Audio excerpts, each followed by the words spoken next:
KPM.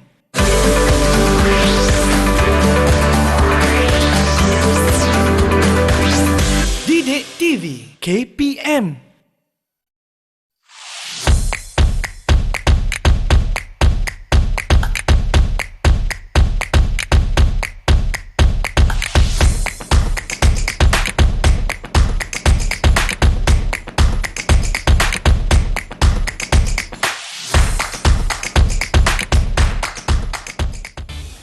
Hai semua, Assalamualaikum. Salam sejahtera bersama saya Irfan Syami untuk Bina Upaya Guru Didik TV KPM. Hari ini kita akan memberikan pencerahan bagaimana seorang guru itu ingin menjadi guru biasa, pencerah maupun seseorang dalam bidang pentadbiran. Dan kita bawakan topik yang cukup menarik hari ini berkaitan dengan IPG, Peneraju Latihan Guru. Dan kita bawakan dua orang tamu yang cukup istimewa. Yang pertama, kita persilakan yang berusaha Dr. Yazid bin Abdul Manap, Timbalan Rektor Pusat Pengurusan Latihan Institut Pendidikan Guru Malaysia. Assalamualaikum Dr. Yazid, apa khabar? Waalaikumsalam, khabar baik Irfan. Sihat ya? Alhamdulillah. Alhamdulillah, terima kasih kerana sudi bersama kami hari ini. Dan kita juga ditemani oleh seorang doktor juga. Kita silakan yang berusaha Dr. Zanariah binti Ibrahim, Ketua Penolong Pengarah Pusat Pengurusan Latihan Institut Pendidikan Guru Malaysia. Assalamualaikum Dr. Zana, apa khabar? Waalaikumsalam. Sihat? Irfan. Alhamdulillah. Alhamdulillah. Okey, nampaknya kedua tetamu kita hari ini nampak berceria dan bertenaga untuk berkongsi kepada kita berkaitan dengan tajuk IPG Peneraju Latihan Guru. Seperti yang kita sedia maklum, IPG ataupun Institut Pendidikan Guru ini merupakan satu institusi latihan untuk melatih guru membentuk kemenjadian murid. Jadi Dr. Yazid sebagai Timbalan Rektor, mungkin Doktor boleh jelaskan peranan IPG itu sendiri, dan sebelum kita melatih dan kita mewujudkan kemenjadian guru, pastinya kita ingin melihat apakah peranan IPG itu sendiri. Jadi silakan Doktor. Okey, terima kasih Saudara Irfan.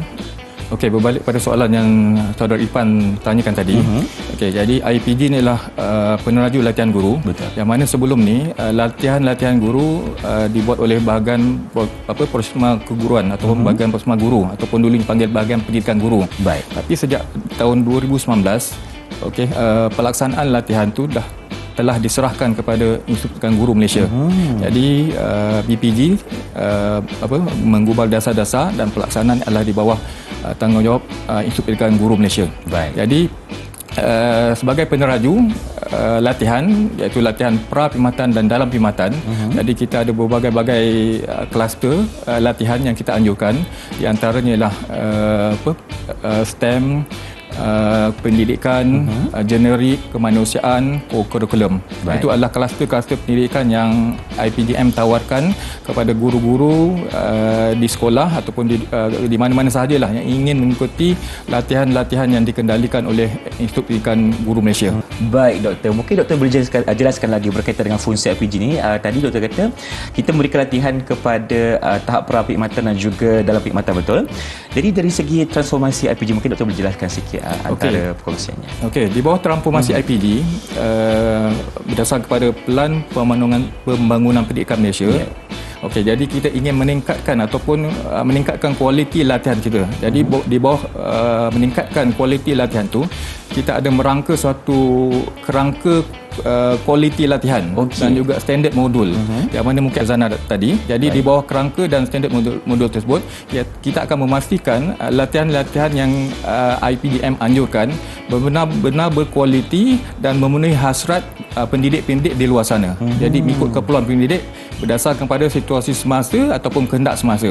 Macam sekarang kita lihat era digital kan. Betul, jadi latihan kita bercorak seperti demikian. Itu antara perkara-perkara dalam transformasi IPG, dan kita akan cuba supaya latihan ni bergerak ke arah go global. Supaya diiktiraf di peringkat antarabangsa. Betul. Bukan saja di peringkat kebangsaan, malah di peringkat antarabangsa juga. Kita ingin para pendidik kita ini dikenali dengan kepelbagaian potensi dan sebagainya. Okey, kita nak beralih kepada Dr. Zanariah sendiri. Kita nak lihat kepada kerangka kualiti latihan dan standard modul. Boleh Doktor jelaskan tak apakah yang dikatakan dengan kerangka kualiti latihan dan juga standard modul tersebut? Silakan Dr. Zana. Jadi sebenarnya Irfan, kerangka kualiti latihan ini merupakan satu usaha di bawah inisiatif 95 iaitu transformasi IPG untuk meningkatkan kualiti latihan guru. Jadi inisiatif ini sebenarnya di bawah Pelan Pembangunan Pendidikan Malaysia 2013-2025. Jadi sebenarnya Irfan, dalam kita menghasilkan sesuatu kerja, kita memang lazimnya akan berimpian besar lah. Setuju? Ya, tapi dalam kita nak berimpian besar itu, kita mesti ada satu garis panduan. Ada jalannya. Ada jalannya supaya kita berada di jalan yang lurus lah. Betul. Ya? Kalau kita terpesong pun landasannya dah ada. Jadi itu yang kami bangunkan kerangka kualiti latihan. Apa hasratnya supaya latihan-latihan yang kita laksanakan itu akan dapat memberi dampak kepada halayaknya. Siapa halayak kita? Terutamanya ialah pra-perkhidmatan dan juga dalam perkhidmatan. Jadi sebenarnya apa yang ada dalam kerangka kualiti latihan ni, sebenarnya ada 4 domain kita bangunkan dari segi tadbir urusnya, dari segi kurikulumnya, dari segi sokongan, bimbingan dan pelibatan profesionalnya dan juga tindak susul. Jadi kesemua domain ni sebenarnya Irfan adalah untuk membangunkan kompetensi individu. Kompetensi individu para guru sebenarnya. Apa yang ada dalam kompetensi individu apabila kita melengkapkan diri dengan kemahiran, kita melengkapkan diri dengan pengetahuan dan juga nilai. So 3 aspek ini sangat penting dalam kita membangunkan kompetensi diri. Jadi kerangka ini dibangunkan untuk menghasilkan sesuatu individu apa? Gurulah. Yang berkompeten. Kompeten dalam bidangnya. Jadi itulah dia dipanggilkan sebagai kerangka kualiti latihan. Tapi sebenarnya Irfan, dalam kehidupan ni, kalau kita nak menggapai bintang di langit pun, kita haruslah melihat rumput di bumi. Betul. Jadi itu kita dia. kena berpijak jugalah di bumi yang nyata. Jadi kenapa kita katakan begitu? So berdasarkan tadbir urus ni, kita lihat juga keupayaan kita dari segi sumber. Maksudnya sumber kewangan, kepakaran, tenaga dan sebagainya. Dan kalau kita nak menghasilkan latihan itu juga, dia ada satu sandarannya, ada satu kerangkanya, iaitu maklumat latihan, supaya apa yang kita sampaikan mengikut keperluan guru. Betul. Jadi itu sebelum kita melaksanakan latihan tu, biasanya kita akan buat tinjauan. Yes, atau buat kajian. Adakah benda itu, latihan itu perlu benar-benar diperlukan oleh seorang guru. Itu dalam domain kurikulumnya tu. Kita akan melihat kepada permintaan para guru terlebih dahulu, bagaimana latihan yang mereka inginkan. Yes. Doktor boleh jelaskan berkaitan dengan standard modul? Itu dia Irfan. Jadi sebenarnya ada banyak inisiatif yang kita bangunkan. Sebab namanya pun transformasi IPG. Betul. Jadi dalam kita nak transform IPG, banyak perkara yang kita perlu buat penambahbaikan lah. Antaranya tu tadi kerangka kualiti latihan dan juga standard modul. Sebenarnya dalam kita nak mengadakan latihan, penyampaiannya adalah ilmu. So ilmunya itu, bahan sokongannya kita bersandarkan pada satu modul. Tapi nak bangunkan modul juga, kita perlu ada satu standard yang sama. Betul. Supaya modul yang kita hasilkan itu, macam kita kata tadi lah, dia akan bersasar kepada tajuknya. Tempoh masanya cukup untuk seorang guru. Dan ada fasa pembangunan, fasa pelaksanaan dan juga fasa pasca pelaksanaan. Jadi maksudnya dengan standard modul ni, dia melihat juga elemen-elemen matlamatnya, objektifnya, reka bentuknya dan juga tindak susulnya lah. Maksudnya kalau kita bangunkan sesuatu modul itu, dia tidak statik di situ. Kalau kita dah gunakan modul itu membangunkan latihan, tapi hasil daripada pelaksanaan latihan itu mungkin terdapat satu kendala, kepincangan dan sebagainya, kita boleh tambah baik modul itu walaupun latihan itu telah dilaksanakan. Baik doktor, kita akan perbaki dari masa ke semasa ya. Terima kasih Dr. Zana dan Dr. Yazid. Kita akan berhenti berehat seketika. Teruskan bersama kami dalam Bina Upaya Guru Didik TV KPM selepas ini.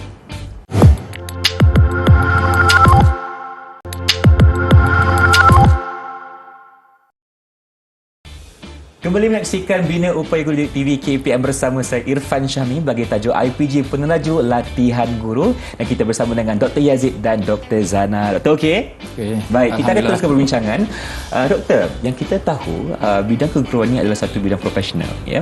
Dan bagaimana IPG menyusun strategi latihan untuk membantu guru meningkatkan profesionalisme keguruan? Silakan Dr. Yazid. Okey, terima kasih Irfan. Okey, jadi ada berbagai strategi yang kita anjurkan lah. Okay, seperti yang disebut oleh Dr. Zana tadi. Okey, latihan-latihan yang kita anjurkannya adalah berdasar kepada keperluan semasa dan juga keperluan guru itu sendiri. Itu yang dibuat TNA tadi. ataupun analisis keperluan. Jadi pada situ kita tahu apa kehendak guru-guru ini. Mungkin mereka berkehendakkan ilmu berkaitan dengan konten ataupun bidang kepakaran pengajaran mereka di dalam kelas. Jadi kita pun ada buat latihan-latihan berbentuk seperti itu. Seperti yang saya sebut tadi, ada 6 kluster latihan yang kita anjurkan. Jadi di samping itu juga ada juga latihan-latihan yang ikut keperluan semasa, ikut kehendak dasar Kementerian Pendidikan Malaysia sendiri, seperti pentaksiran bilik darjah, kemudian STEM, kemudian satu lagi ialah di Institut Pendidikan Guru Malaysia juga kita ada satu khusus yang kita buat modul sendiri, modul di bawah dinamakan literasi pemikiran Pasak 9. Kemudian kita ada pedagogi terbeza, kemudian kita ada pedagogi sukar. Jadi itu semua jenis-jenis latihan yang kita anjurkan ikut keperluan semasa supaya ilmu-ilmu itu dapat diguna pakai oleh guru-guru apabila mereka berada di dalam kelas nanti. Jadi kemudian latihan-latihan itu juga kita sampaikan dalam mood bersemuka. Mungkin ada yang dalam talian, dan satu lagi mungkin dalam bentuk akses kendiri, yang diusahakan oleh guru tersebut. Jadi bahan-bahan resource kita telah ada. Contohnya kita ada di laman sesawang YouTube, YouTube IPGM. Kita ada berbagai jenis khusus, dan juga begitu juga di bahagian Posma Guru ada laman sesawang SPL KPM yang mungkin sebelum ini dah diceritakan oleh pegawai-pegawai di bahagian Posma Guru.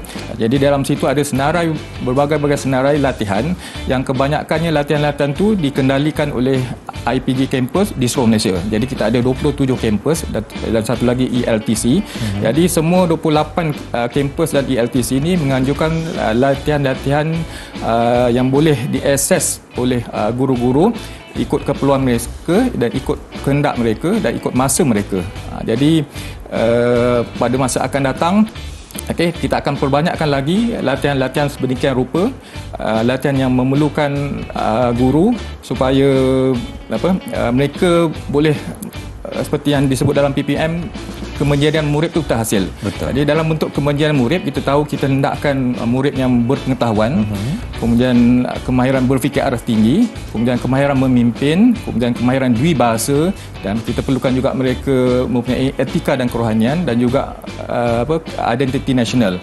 Itu kemenjadian yang kita akan yang kita hasratkan ataupun kita sasarkan, yang kita hendak capai, yang boleh diberi oleh guru-guru kalau mereka mempunyai kompetensi dan bentuk pengetahuan, kemahiran dan nilai yang sepatutnya.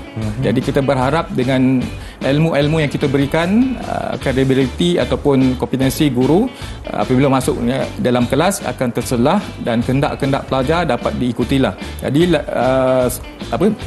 latihan-latihan yang kita berikan juga bukan kita beri dalam bentuk one off ataupun satu shot sahaja, tapi kita juga berikan dalam bentuk bimbingan. Jadi kita pergi ke sekolah-sekolah, bimbing cikgu-cikgu yang memerlukan bimbingan yang sepatutnya secara berterusan, Doktor. Ya, betul.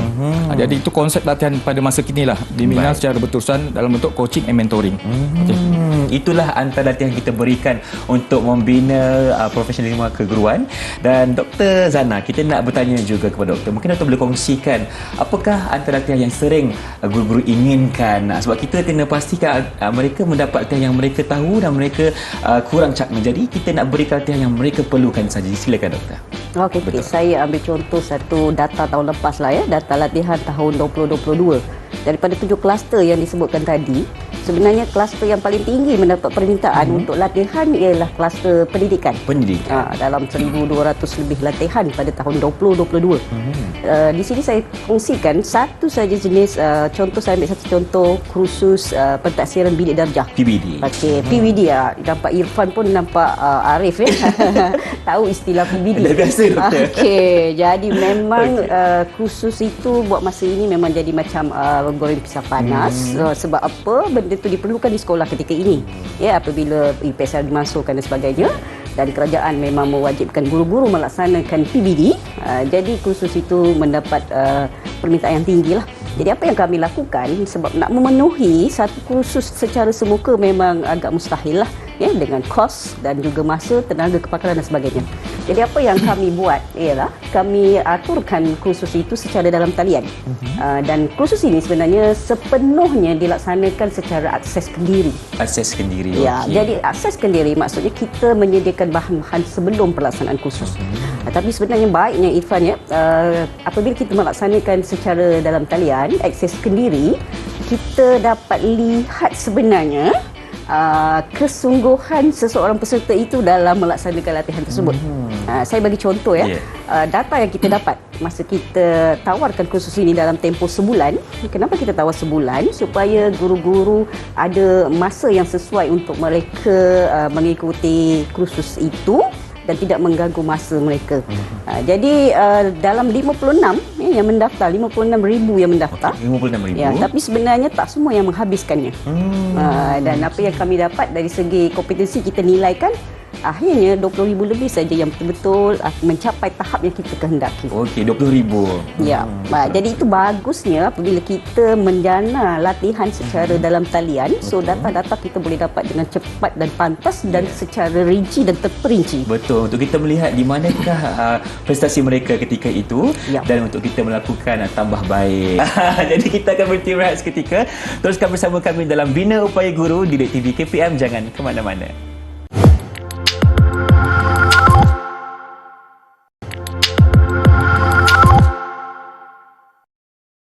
Bersama kami dalam Bina Upaya Guru Didik TV KPM, saya Irfan Syamil bersama dengan Dr. Zana dan Dr. Yazid. Baiklah, seperti yang kita sedia maklum, nampaknya guru-guru di luar sana mendapat banyak latihan untuk mereka menjadi seorang yang pakar dalam bidang keguruan, dan pastinya untuk mereka mendapat latihan ini bukan satu perkara yang mudah dan pasti ada cabarannya. Jadi Dr. Zana, bagaimana IPG memastikan sumber tenaga pengajar di IPG ini menjadi rujukan semasa kepada khalayak ramai? Silakan Dr. Zana.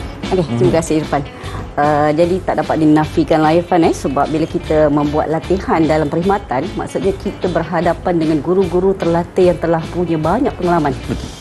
Jadi ilmu mereka tu tinggi, banyak. Jadi apa yang penting ialah apabila kita melaksanakan latihan dalam perkhidmatan ini, dari segi tenaga pengajarnya dan juga khalayak ni siapa. Itu yang kita paling penting kita lihat. Jadi untuk mendepani cabaran itu, menghadapi guru-guru terlatih yang punya asam garam yang cukup banyak dalam kehidupan ni dan ilmu yang sangat tinggi. Jadi kami pihak IPGM memang melaksanakan sistem pementoran dan juga kejurulatihan. Maksudnya kalau satu-satu kursus baharu yang kita wujudkan berdasarkan permintaan guru, maka bengkel kejurulatihan kita berikan dulu kepada para pesyarah. Baik. Dengan cara itu mereka akan tahu input yang sebenar lah, dan apa yang kita sampaikan itu nanti selaras satu Malaysia. Walaupun guru itu di Sabah, walaupun guru itu di Utara, input yang sama kita dapat hasilkan. Isinya masih sama. Isinya masih sama. Itu pentingnya kursus kita panggil dalam bahasa Inggerisnya TOT lah, Theory Training of Traders. Bahasa Melayu dia kejurulatihan. Jadi itu satu cara lah. Dan yang kedua sebenarnya dari segi upskillingnya, pihak kami memastikan setiap pesyarah kita mempunyai kepakaran dalam bidang mereka sendiri.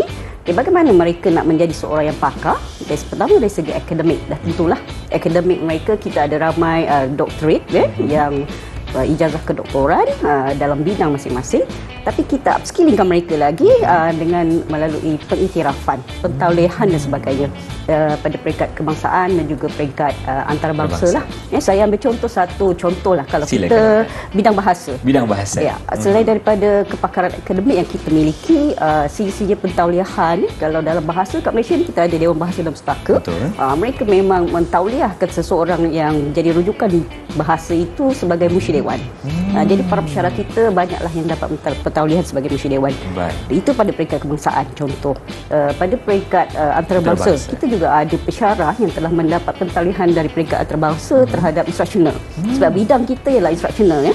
Jadi kepakaran itu penting. Jadi para pesyarah kita ada yang telah ditauliahkan, kita panggil sebagai CIC, Certified Instructional Coach dari Badan Bertauliah Antarabangsa iaitu ICG, Kansas. Jadi benda-benda ini penting kita sediakan untuk mendepani latihan kepada guru-guru dalam perkhidmatan.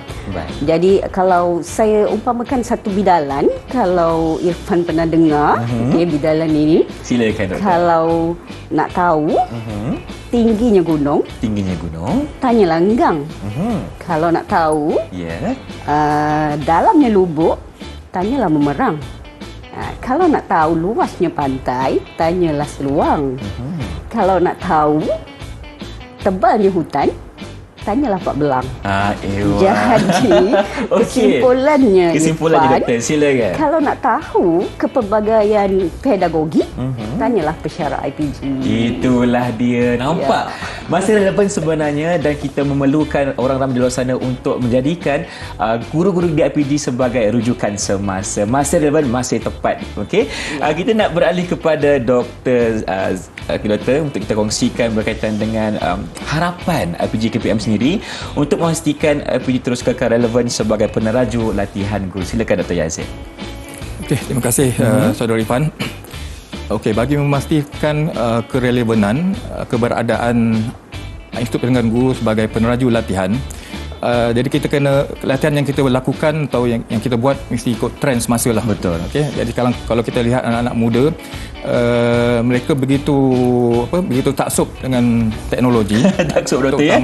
Betul lah tu, saya pun tidak dapat komen apa-apa. Betul, sebab kita boleh lihat sekarang ni mereka menggunakan teknologi dengan canggih dan juga mereka menjadikan itu sebagai satu sandaran bagi mendapatkan pendidikan juga. Jadi betul. Kita kena pastikan kita masukkan perkara itu dalam kehidupan mereka. Ya, jadi latihan-latihan yang kita anjurkan mestilah dapat memenuhi anak-anak murid kita ataupun generasi muda yang bermain dengan teknologi. Betul. Saya teringat satu kata-kata yang amat menarik lah. Ini dalam bahasa Inggeris, dengan izin lah. Ya, silakan doktor. Okay. We are living in a new economy powered by technology, fueled by information and driven by knowledge. Jadi daripada situ nampak memang apa-apa teknologi didahulukan. Jadi pada masa ketika ini, pada zaman sekarang, anak-anak muda kita begitu taksub dengan media sosial. Jadi latihan yang kita anjurkan mesti ke arah situlah. Tapi pada masa yang sama, kita juga jangan lupa penerapan nilai itu sangat penting. Dalam ucap utama YB Menteri Pendidikan sendiri, dia telah memberi penekanan kepada nilai ataupun dia sebut dalam bentuk ayat yang dipanggil karamah. Dalam bentuk nilai. Dan begitu juga dengan KPPM sendiri, iaitu Ketua Pengarah Pendidikan Malaysia, Datuk Pakar Rudin, dia memberi penekanan kepada ABC. Betul. Anak, baik, lagi cerdik. Jadi latihan-latihan yang kita anjurkan bukan sahaja dalam bentuk konten dan juga dalam bentuk pengetahuan, kemahiran, tapi juga penerapan nilai perlu berlaku supaya hasrat yang terkandung dalam falsafah pendidikan kebangsaan untuk kemenjadian pelajar itu sendiri ataupun kemenjadian murid itu sendiri dapat dicapai. Jadi perkara ini memerlukan kesungguhan lah, kefahaman yang benar-benar dalam kalangan fasilitator kita, dalam kalangan pensyarah tadi. Betul. Jadi kita sangat berharap lah. Satu lagi saya teringat satu kata-kata dari Paulo Perry. Dia kata bukan sahaja murid perlu belajar, guru juga perlu belajar.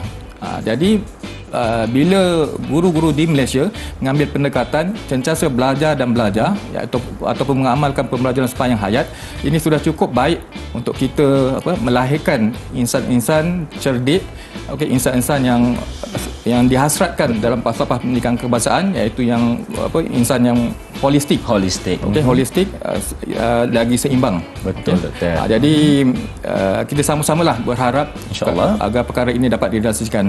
InsyaAllah. Itulah dia harapan Dr. Yazid selaku Timbalan Rektor Pusat Bangunan Latihan Institut Pendidikan Guru Malaysia, dan terima kasih juga diucapkan kepada Yang Bersama Dr. Zanara binti Ibrahim selaku Ketua Penolong Pengarah Pusat Bangunan Latihan Institut Pendidikan Guru Malaysia. Dan kita mengharapkan perkongsian pada hari ini berkaitan dengan IPG Peneraju Latihan Guru dapat memberikan manfaat kepada semua yang menonton. Kita jumpa lagi. Assalamualaikum dan salam sejahtera.